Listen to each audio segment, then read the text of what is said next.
The first time Ayaan saw her, she was standing in the rain, laughing with her arms outstretched as if the storm was a lover returning from war. He was running late for a literary festival, a folder of poetry clutched against his chest, trying to avoid the puddles and his own hesitations. But when he saw her, everything paused. Not in a cinematic, time-stopping way, but in the kind of pause that happens when something familiar stirs deep in your soul, something you forgot you were missing. Her name was Niharika. A name like wind through trees. They met formally at a panel discussion, where she was the moderator and he the reluctant poet. She teased him about the solemnity of his verses, accusing him of hiding his emotions behind metaphors. "Just say what you mean," she had laughed. He had smiled, and used to being seen through so easily. Over the following days, something bloomed. They weren't quite friends, not quite lovers. They were something in between. A soft hum, a melody neither of them could name. They stayed up late talking about forgotten authors, obscure lyrics, and how the moon always looked lonelier when you were in love. "The moon remembers," she said once. "Even if we don't." When the festival ended, they exchanged numbers, books, and unfinished conversations. Ayaan returned to Mumbai, Niharika to Kolkata. What followed were months of calls at odd hours, emails filled with fragments of dreams, and postcards that smelled of rain. Their love was slow, quiet, stitched together by stories and the promise of someday. Then, one day, the calls stopped. At first, Ayaan thought it was a network issue. Then maybe she was just busy. But as days turned into weeks, and weeks into months, he realized Niharika had disappeared from his life without a goodbye. He searched. He emailed, called, even wrote to her publisher. Nothing. It was as if she had been a dream, a beautiful trick of fate. His poems grew darker, his words sharper.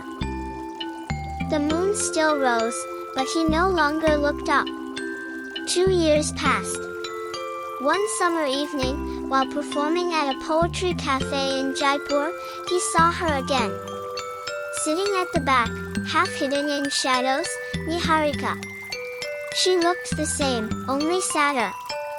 Their eyes met, and for a heartbeat, the earth forgot to spin. After the event, she approached him. "I didn't know if I should come," she said, voice trembling.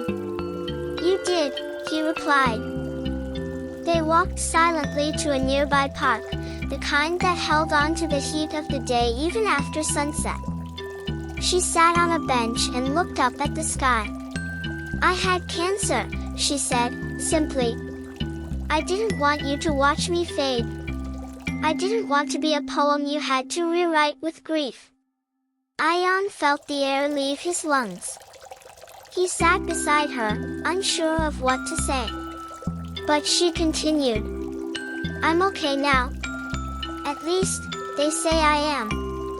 But I didn't know how to come back." "You just did," he whispered.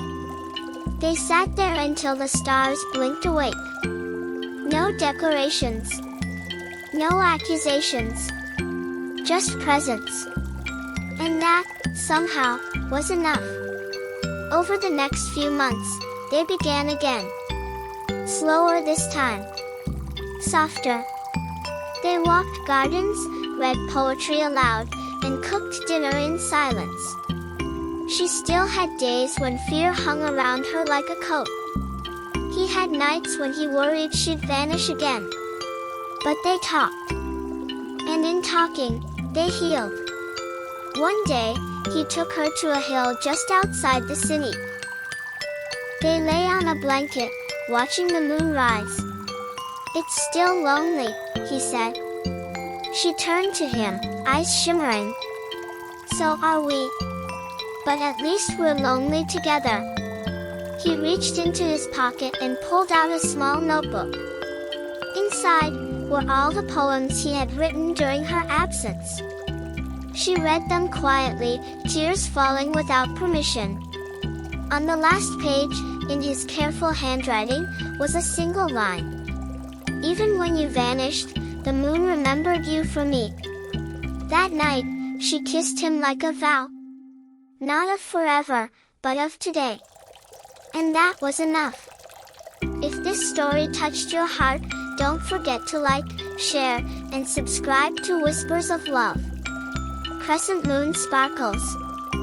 Speech Balloon, tell us in the comments, have you ever waited for someone who disappeared, only to find them again when you least expected it? Let your story bloom with ours. Hibiscus.